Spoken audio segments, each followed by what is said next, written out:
Industry में एक ऐसा नाम जिसे हर कोई जानता है। नमस्कार दोस्तों, जिस प्रकार से आपको पता है कि जब से ही दिल्ली के अंदर केजरीवाल की सरकार आई, कहीं ना कहीं ये भी कहना होगा कि ऑटो चालकों के एक अथक प्रयास से केजरीवाल पहली बार सत्ता में आए थे। उनका कहीं वादा था कि उनके आने के बाद, यानी उनकी सरकार बनने के बाद, ऑटो चालकों को बहुत सी राहतें दी जा सकती हैं, लेकिन आज तक होती रहती हैं हड़तालें।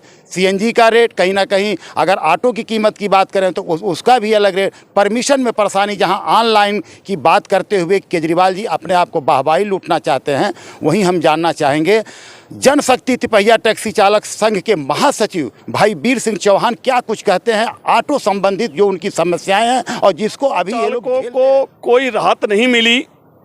जब से सरकार आई है, ये सरकार ने ऑटो चालकों का जीना हराम कर दिया। ऑटो चालकों को मैं कह सकता हूं कि बर्बाद करने में केजरीवाल जी ने कोई कसर नहीं छोड़ी। उनको ये लगा कि जिस तरीके से हमारी सरकार बना दी ऑटो चालकों ने, अगर हो सकता है कि ये भाजपा के साथ चले गए तो भाजपा ही सरकार बना दें, हमारी बिगाड़ दें। तो उन्होंने इसी कड़ी में ओला उबर खड़ी कर दी ऑटो वालों के खिलाफ। महिलाओं को डीटीसी में फ्री सुविधा कर दी, जाने आने के लिए किराया कम कर दिया। अभी एक बहुत बड़ा अनलीगल काम किया है, जो बाइक लगा दी है रैपिड के नाम से, जो बाइक चल रही हैं प्राइवेट बाइक, और वो कॉमर्शियल काम कर रही हैं। ये कितना बड़ा अत्याचार है। ये अधिकारियों की मिली भगत से, मैं केजरीवाल जी को बताना चाहता हूँ कि आपके अधिकारी मिली भगत से ये गेम हो रहा है। ये बड़ा घोटाला है। प्राइवेट मोटरसाइकिल पर सवारी हो रहे हैं हजारों की संख्या में, मेट्रो मॉल कई जगह पर लगे हैं। ये जहाँ फ़ोन करो वहाँ जाते हैं। कंपनी बना ली, कंपनी वाले लूट रहे हैं। ये ऑटो चालकों का ही नुकसान है कि, और ऑटो चालकों का रोजी रोटी चलाना मुश्किल हो गया है क्योंकि सीएनजी बहुत महंगी हो गई है। और ऊपर से जब केजरीवाल जी ने सत्ता संभाली थी पहली बार, सत्ता चुनाव लड़ने से पहले उन्होंने वादा किया था कि 66/92 ए धारा को हम हटा देंगे, लेकिन आज तक उन्होंने ये कुछ सोचा ही नहीं।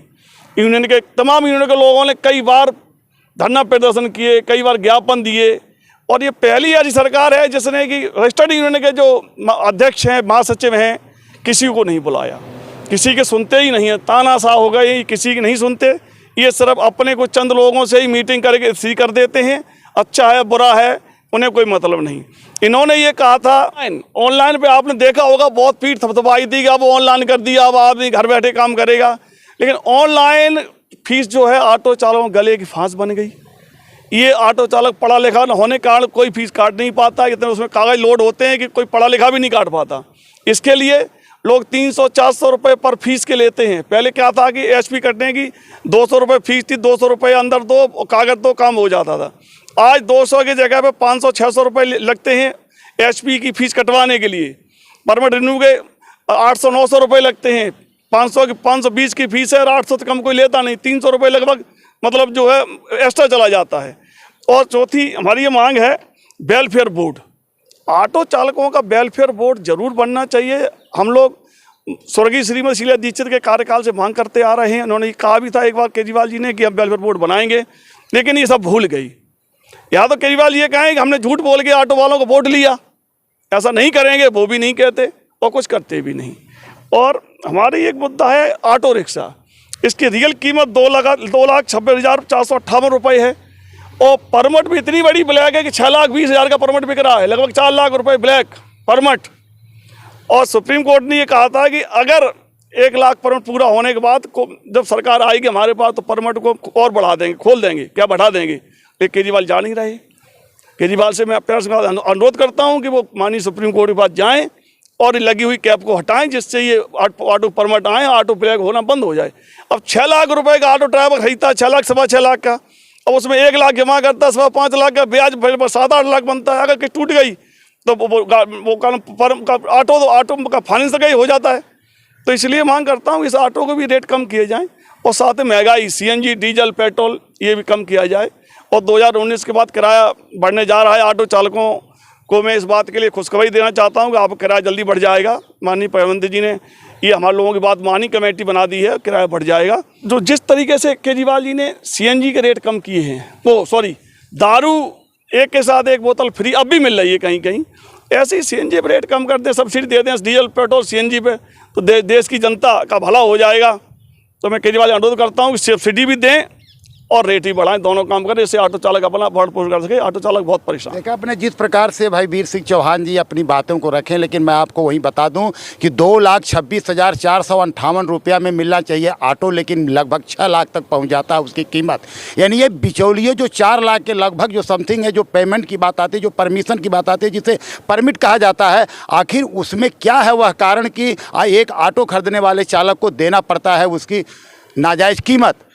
जहां दिल्ली के अंदर दारू में सब्सिडी हो तो सीएनजी पर क्यों नहीं, या उन ऑटो चालकों के गरीब ऑटो चालकों को ऑटो खरीदने में सब्सिडी क्यों नहीं। ये है केजरीवाल का असली चेहरा। लेकिन मैं जानना चाहूँगा कि अगर सर वीर सिंह जी, अगर आपकी बातें नहीं मानी गई जी तो आगे आप क्या कदम रख सकते हैं? मैं 30 अप्रैल के बाद जॉइंट एक्शन कमेटी के अध्यक्ष हमारे बायद बाबा खान जी हैं, उनकी अगुवाई में हम लोगों ने प्रोग्राम बना लिया है। हम लोग मीटिंग करेंगे और जल्द ही बड़ा धरना प्रदर्शन, भूख हड़ताल जैसी प्लेटफार्म पे जाएंगे।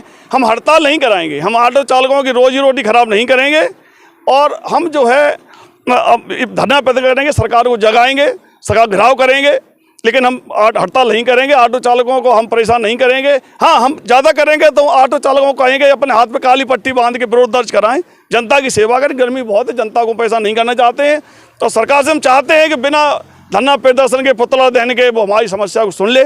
अभी समय है, चेत जाए। अगर नहीं चेती तो ये करना हमारा निश्चित है, भूख हड़ताल करेंगे, इसमें कोई हमें रोक नहीं पाएगा, और जो भी कुछ होता है जिम्मेदारी दिल्ली सरकार की होगी।